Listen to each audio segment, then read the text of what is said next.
Ada nggak sih contoh kalimat sederhana ini untuk menjelaskan bagian tubuh atau sentuhan yang aman dan tidak aman nih bagi anak-anak agar mereka itu juga memahami nih Mbak dari bagian tubuh mana sih yang aman dan yang tidak aman yang sudah menandakan hal ini negatif loh kalau dipegang seperti itu. Silakan Mbak Hana. Nah, kebetulan kalau di Kakak Aman itu kami fokus mengedukasi anak-anak usia dini sampai kira-kira SD kelas 6 lah ya, Mbak. Jadi jenjang TK dan SD. Iya. Dan apa yang kami ajarkan sebenarnya sederhana, Mbak. Yaitu konsep bagian tubuh pribadi dan bagaimana anak harus bersikap ketika mereka berada di situasi yang tidak membuat mereka nyaman. Dalam hal ini, ketika terjadi kekerasan seksual gitu pada mereka ya. Jadi biasanya kami membahasakan ini dengan lagu, dengan gerakan gitu, menjelaskan tentang bagian tubuh pribadi. Nah, di konsep kami itu bagian tubuh pribadi adalah seluruh yang tertutup baju renang, Mbak, Iya. plus mulut. Jadi kami pelajari juga di beberapa organisasi, bahkan di internasional juga, Mbak, ternyata memang konsep swimsuit rules ini dipakai di berbagai negara gitu. Mungkin kalau di Indonesia sempat ada yang terkenal itu eh, yang tertutup baju dalam gitu ya, Mbak. Mm-mm.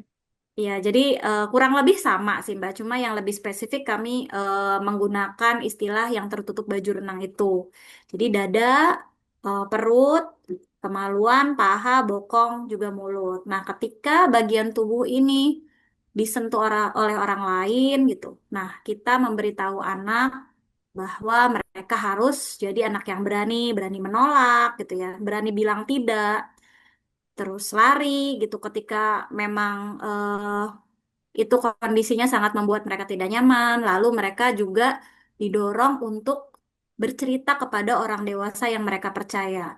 Nah, skill ini kan sebenarnya sangat sederhana ya, Mbak. Tapi ternyata banyak sekali anak-anak yang tidak pernah diajarkan soal ini gitu. Apalagi misalkan budaya kita itu eh masih ada nasihat yang kamu itu harus nurut sama orang dewasa gitu. Mm-mm. Jadi apapun yang dikatakan orang dewasa, karena budaya kita itu harus nurut dengan orang dewasa, jadi anak itu ya mau saja melakukan itu. Apalagi ditambahi iming-iming, akan diberi uang, akan diberi makanan, seperti itu kan, Mbak. Jadi skill tentang pendidikan seksual itu bukan hanya tentang kita bicara seksual dalam arti sempit, tapi kita mengajarkan anak bagaimana mereka bisa memahami bahwa dirinya berharga, bahwa ada bagian tubuh yang tidak boleh diakses oleh orang lain, sekalipun itu keluarga, guru, atau orang-orang yang mereka sayangi dan mereka hormati. Gitu. Dan skill yang paling penting adalah berani bilang tidak, itu Mbak. Jadi ya mungkin bukan cuma bagi anak-anak ya Mbak, bagi orang dewasa juga banyak yang masih kesulitan gitu. Istilahnya jadi orang yang gak enakan gitu ya Mbak.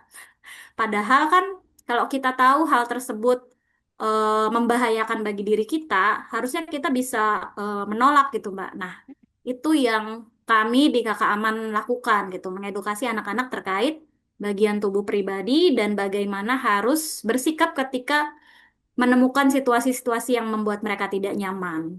Seperti itu, Mbak. Download Tribun X sekarang. Menghadirkan lokal menjadi Indonesia.